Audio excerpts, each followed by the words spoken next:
नमस्कार। मैं हूं डॉक्टर अन्नपूर्णा से और ये है 16th practice test for JSO junior scientific officer and JEE junior environmental engineer for vacancies in Rajasthan state pollution control board. इस प्रैक्टिस टेस्ट में 10 सवाल हैं और इनके द्वारा आप अपनी तैयारी जांच सकते हैं। पर शुरू करने से पहले अगर आप मेरे चैनल पर नए हैं तो ऐसे कई प्रैक्टिस टेस्ट के लिए मेरे चैनल को सब्सक्राइब करना ना भूलें और अगर वीडियो पसंद आए तो गुरु दक्षिणा के तौर पे कम से कम 3 दोस्तों को शेयर जरूर करें। चैनल बिल्कुल फ्री है और कोई फीस नहीं भरनी, पर गुरु दक्षिणा के तौर पे शेयर करें। Question number 1, which of the following processes is the first step in sewage treatment? Sewage treatment process में पहला स्टेप क्या होता है? A, screening to remove floating debris, B, grit removal in a grit chamber, C, oil and grease removal, या D, removal of organic matter. तो grit removal जो होता है वो स्मॉल और मीडियम साइज सस्पेंडेड पार्टिकल्स को रिमूव करने के लिए होता है। ऑयल एंड ग्रीज रिमूवल होता है कि ऊपर से ऑयल एंड ग्रीज को स्किम कर लिया जाता है। और ऑर्गेनिक मैटर तो होता है बीओडी रिमूवल, और वो होता है यूजुअली एरेशन टैंक में। पहला जो प्रोसेस होता है वो होता है screening. Screening to remove floating debris, की जो भी सूरज में तैरता हुआ अक्सर पॉलिथीन होता है या तैरता हुआ कोई कोई रबड़ वगैरह होता है, कोई मेटल होता है, वो सब निकल जाए तो उसको स्क्रीन्स के थ्रू पास कराया जाता है। बार स्क्रीन हो सकता है वो, और उसके थ्रू पास करा जाता है ताकि ये सब फ्लोटिंग डिब्रीज निकल जाए। उसके बाद फिर ग्रिट रिमूवल होता है, फिर ऑयल एंड ग्रीज रिमूवल होता है, फिर ऑर्गेनिक मैटर रिमूवल होता है और फाइनली उसको डिसइंफेक्ट करते हैं। ठीक है, तो क्वेश्चन नंबर 2, तो आंसर इसका होगा A, screening is the first step in the process of sewage treatment and it is done to remove floating debris. Floating debris मतलब कूड़ा। Question number 2, what is a skimming tank? Skimming tank क्या होता है? A tank in a sewage treatment plant where which oil and grease from the sewage is removed. A tank in a sewage treatment plant in which floating matter is removed. तो floating matter किसी tank में remove नहीं होता है, वो screen के through होता है। सिंपली सूरज को स्क्रीन के थ्रू, बार स्क्रीन के थ्रू पास कराया जाता है और जितना फ्लोटिंग मैटर है वो स्क्रीन के पीछे रह जाता है और सूरज आगे निकल जाता है और आगे ट्रीटमेंट उसका होता है। तो टैंक में फ्लोटिंग मैटर तो कभी रिमूव ही नहीं होता, वो स्क्रीन के थ्रू होता है, जाली के थ्रू। स्क्रीन मतलब जाली। A tank used to remove sediments from sewage, वो सेडिमेंटेशन टैंक में होता है। D, none of the above. सही उत्तर है skimming tank is a tank in a sewage treatment plant where which oil and grease from the sewage is removed. तो सही उत्तर होगा A, oil and grease remove करते हैं स्किमिंग टैंक में। स्किम कर लिया जाता है, जैसे दूध से मलाई निकाल ली जाती है जो ऊपर तैरता रहता है, वैसे ही अगर सूएज में ऑयल एंड ग्रीस है वो ऊपर फ्लोट करता रहता है, उसको ऊपर से स्किम कर लिया जाता है। ठीक है, skimming tank में। Question number 3, what is the usual retention or detention time of sewage in the grit chamber? जो grit chamber होता है जिसमें कि सस्पेंडेड सॉलिड्स रिमूव किए जाते हैं, वो कहाँ पर उसका डिटेंशन टाइम कितना होता है, कितनी देर तक वो ग्रिट चैम्बर में सूरज रहता है? 2 to 5 minutes, 1 to 1.5 minute, 1 hour या 4 आवर्स। और इसका सही उत्तर है 1 to 1.5 मिनट। 1 से 1.5 मिनट में जितने सस्पेंडेड लार्ज सॉलिड्स हैं वो नीचे बैठ जाते हैं, जैसे कंकड़ वगैरह, जो ग्रिट होता है, जो कंकड़ वगैरह होते हैं सूरज के, वो नीचे बैठ जाते हैं और सूरज फिर आगे बढ़ता है और फिर वो पहुंचता है सेडिमेंटेशन टैंक में जहां की आगे प्रक्रिया होती है। ठीक है, question number 4, what is the time for which सूरज is allowed to remain stagnant in a sedimentation tank? तो सेडिमेंटेशन टैंक में सूरज को कितनी देर स्टैग्नेंट या खड़ा किया जाता है? 4 आवर्स, 12 आवर्स, 1 to 2 आवर्स या 24 आवर्स? और इसका सही उत्तर है 1 to 2 आवर्स। 1 से 2 घंटे में सेडिमेंटेशन टैंक में सूरज को रहने दिया जाता है और उससे जितना भी सस्पेंडेड फाइन सस्पेंडेड सॉलिड, जैसे जैसे कि रेत है या मिट्टी है, ये फाइन सस्पेंडेड सॉलिड होते हैं, तो 2 घंटे में वो आराम से वो सब कुछ सेटल डाउन हो जाता है और फिर सूरज को आगे निकाल के एरेशन टैंक में डाल दिया जाता है जहां की बीओडी रिमूवल होता है। ठीक है, question number 5, what is the detention time of Suraj in the aeration tank in an activated sludge process? हम जानते हैं कि एरेशन टैंक में, एक्टिवेटेड स्लज प्रोसेस में, एरेशन टैंक होता है जहां बीओडी रिमूवल होता है सूरज का, मतलब कि ऑर्गेनिक मैटर रिमूवल। ठीक है, वो कितनी देर तक सूरज एरेशन टैंक में रहता है, ये सवाल है। 4 से 8 घंटे, 12 से 24 घंटे, 2 घंटे या 1 घंटे?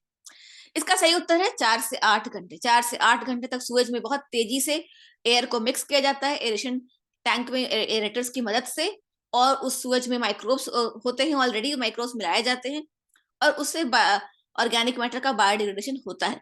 अगर 12 से 24 घंटे तक रखेंगे तो सूरज सेप्टिक हो सकता है कि बहुत देर तक वहां रह गया, और अगर 2 घंटे रखेंगे तो काम नहीं होगा ठीक से, 1 घंटा तो बहुत ही कम है। 4 to 8 hours is the correct answer. Generally क्या होता है, जब सुवेज ट्रीटमेंट प्लांट में जब कोई ऑपरेटर आता है, सुबह सुबह वो पहुंचा, उसने सुवेज ट्रीटमेंट प्लांट को एरेशन को ऑन कर दिया, और जब वो शाम को घर जाने लगता है तो 8 घंटे हो चुके होते हैं, प्रॉपर एरेशन हो चुका होता है, बीओडी रिमूवल हो चुका है, और फिर एरेशन टैंक को बंद कर दिया जाता है, और फिर वो सुवेज को रिमूव कर लिया जाता है, और फिर second shift of sewage aeration tank में डाला जाता है। जब दूसरे शिफ्ट का मैनेजर आता है तो फिर वो उसको ऑन करता है। तो इस तरह से 8-8 घंटे की शिफ्ट होती है जनरली, और लेकिन कम से कम 4 घंटे आपको उसमें डालना ही होता है। ठीक है। Question number 6, primary treatment of sewage refers to. Sewage का प्राइमरी ट्रीटमेंट क्या होता है? Removal of dissolved organic matter, removal of large suspended and floating matter, removal of fine suspended organic matter, या रिमूवल ऑफ पैथोजेंस। तो removal of pathogens जब कहेंगे जब भी पैथोजन होगा, टर्शियरी ट्रीटमेंट होगा, वो अंत में होता है, अंत में डिसइंफेक्शन होता है, उससे पैथोजेंस का रिमूवल होता है। और फाइन सस्पेंडेड ऑर्गेनिक मैटर वो एरेशन टैंक में रिमूव होता है, मतलब बीओडी रिमूवल होता है, तो वो माइक्रोब्स की मदद से होता है, तो वो सेकेंडरी ट्रीटमेंट होता है। जो प्राइमरी ट्रीटमेंट होता है वो removal of large suspended and floating matter, मतलब कि स्क्रीनिंग और ग्रिट रिमूवल, ये होता है प्राइमरी ट्रीटमेंट। ठीक है। Secondary treatment of sewage refers to, अब सेकेंडरी ट्रीटमेंट क्या होता है? Removal of fine suspended matter and organic load of sewage, removal of large solids, removal of pathogens, none of the above. इसका सही उत्तर है ए, फाइन सस्पेंडेड मैटर और organic load of sewage. ये जो सेडिमेंटेशन टैंक और एरेशन टैंक का जो मिक्सचर होता है, और second primary sedimentation tank, aeration tank और सेकेंडरी सेडिमेंटेशन टैंक, ये तीनों मिला के होता है सेकेंडरी ट्रीटमेंट ऑफ सुएज। और अगर आप मेरी बात से डिसएग्री करते हैं तो आप मुझे बता सकते हैं, और क्यों डिसएग्री करते हैं वो भी मुझे नीचे लिखिएगा। अगर मैं कुछ गलत बता रही हूँ तो आपको छूट है कि आप मुझे करेक्ट कर सकते हैं। मुझे अच्छा लगता है जब स्टूडेंट्स वीडियो को ध्यान से देखते हैं और मेरी कोई गलती पकड़ लेते हैं। ठीक है। Question number 8, what does the tertiary treatment of Suez mean? Suez का जो टर्शियरी ट्रीटमेंट है उसका क्या मतलब होता है? A, removal of organic load of sewage also called BOD removal. No, ये होता है secondary treatment. Removal of floating solids, मतलब स्क्रीनिंग में होता है, ये प्राइमरी ट्रीटमेंट होता है। रिमूवल ऑफ सस्पेंडेड सॉलिड्स, तो ये भी लार्ज सस्पेंडेड सॉलिड जो होता है वो प्राइमरी ट्रीटमेंट होता है, उसमें रिमूवल होता है। और जो फाइन सस्पेंडेड सॉलिड होता है वो तो प्राइमरी सेडिमेंटेशन टैंक और सेकेंडरी सेडिमेंटेशन टैंक में होता है, तो वो सेकेंडरी ट्रीटमेंट का प्रोसेस है। तो रिमूवल ऑफ पैथोजेंस ये टर्शियरी ट्रीटमेंट होता है। तो tertiary treatment is the removal of pathogens. ठीक है, D. What is meant by displacement efficiency in a sedimentation tank? Sedimentation tank में displacement efficiency क्या होती है? क्वेश्चन नंबर 9 है, flow through period slash detention period, मतलब flow through period by detention period, amount of sediment removal per unit time, volume of sediment treated in a day, या none of the above. तो इसका सही उत्तर है A, flow through period divided by detention period. ये क्या होता है?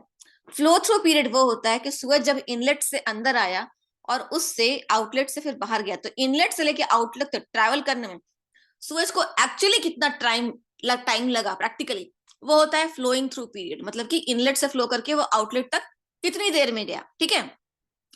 और डिटेंशन पीरियड होता है थियोरेटिकल टाइम, कि थियोरेटिकली आपने उस टैंक को एक फिक्स टाइम के लिए सुएज को होल्ड करने के लिए रख बनाया होगा। तो ये होता है practical time divided by theoretical time, जितनी देर के लिए सुएज उस टैंक में खड़ा रहना चाहिए, वो होता है डिस्प्लेसमेंट एफिशिएंसी। और क्योंकि जो फ्लो थ्रू पीरियड होता है वो डिटेंशन टाइम के बराबर कभी भी नहीं होता है, वो मैं आगे आपको बताऊंगी। What is short circuiting in a sedimentation tank? Sedimentation tank में शॉर्ट सर्किटिंग हो जाता है, क्या होता है वो? मोर sewage is efficiently being treated in the tank? No. Water is flowing along a water flows along a nearly direct pathway from inlet to the outlet of a tank, resulting in shorter contact time and low efficiency of sewage treatment. या flow through period is way less than the detention time, both B and C.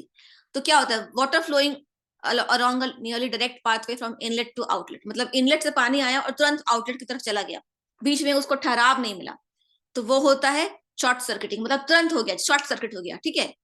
और उसकी वजह से होता है कि जब inlet से सीधा आउटलेट पे चला गया तो बीच में वो टिका नहीं पानी टैंक में, तो सस्पेंडेड सॉलिड को जो है जमा होने का, सस्पेंड मतलब सेडिमेंट होने का टाइम नहीं मिला, तो वो सुएज ठीक से ट्रीट नहीं होता है। तो और उसमें क्या होता है कि जो फ्लो थ्रू पीरियड होता है वो बहुत कम होता है, मतलब तुरंत इनलेट से पानी आया और आउटलेट में चला गया, तो बहुत कम टाइम के लिए फ्लो किया। और डिटेंशन टाइम जो जो कि एक्चुअली जो जिसके लिए आपने बनाया है वो टैंक, जो कैलकुलेटेड एक आपने जो कैलकुलेट किया था कि इतना देर तक रहेगा, वो होता ही नहीं है। तो फ्लो थ्रू पीरियड बहुत कम हो जाता है, ऐसे में बहुत शॉर्ट हो जाता है। तो वही होता है short circuiting. Both B and C दोनों करेक्ट हैं। शॉर्ट सर्किटिंग में क्या होता है, सेडिमेंटेशन टैंक में सूरज आता है और तुरंत बाहर निकल जाता है, तो ज्यादा देर तक ठहरता नहीं है, तो प्रॉपर सेडिमेंटेशन होता नहीं है। ठीक है, बेसिकली यही है। तो आंसर है डी। और इस चीज को थोड़ा मैं और समझा दूं, the detention time of a settling tank may be defined as the average theoretical time required for the sewage to flow through the tank. It is thus the time that would be required for the flow of sewage to fill the tank if there was no outflow. कि कितनी देर में वो tank भरेगा अगर कोई outflow नहीं होता है। ठीक है, इन actual practice a certain amount of short circuiting always exists, and therefore the actual average time that a batch of water takes in passing through a settling tank is called the flow through period, is always less than a detention period, which is the corresponding theoretical time. ठीक है, समझ गए आप? अगर कोई बात ना समझ में आई हो तो मुझे कमेंट्स में जरूर बताएं, और डिस्क्रिप्शन बॉक्स को चेकआउट कीजिए, क्योंकि उसमें और कई सारे प्रैक्टिस टेस्ट हैं जो मैंने इस एग्जाम के लिए बनाए हैं, इसके पहले और दूसरे एग्जाम्स के लिए बनाए हैं। इसके अलावा फ्री लेक्चर्स इन्वायरमेंटल साइंस के हर टॉपिक से जुड़ा हुआ, वो भी इसी वीडियो के डिस्क्रिप्शन बॉक्स में है। शॉर्ट वीडियोस इन्वायरमेंटल साइंस के अलग अलग टॉपिक से जुड़ा हुआ, वो भी इसी वीडियो के डिस्क्रिप्शन बॉक्स में है। तो आपके एग्जाम की तैयारी के लिए मैंने सब कुछ आपके डिस्क्रिप्शन बॉक्स में डाल दिया, उसको जरूर चेकआउट करें। जय हिंद, जय Bharat, all the best for your exams.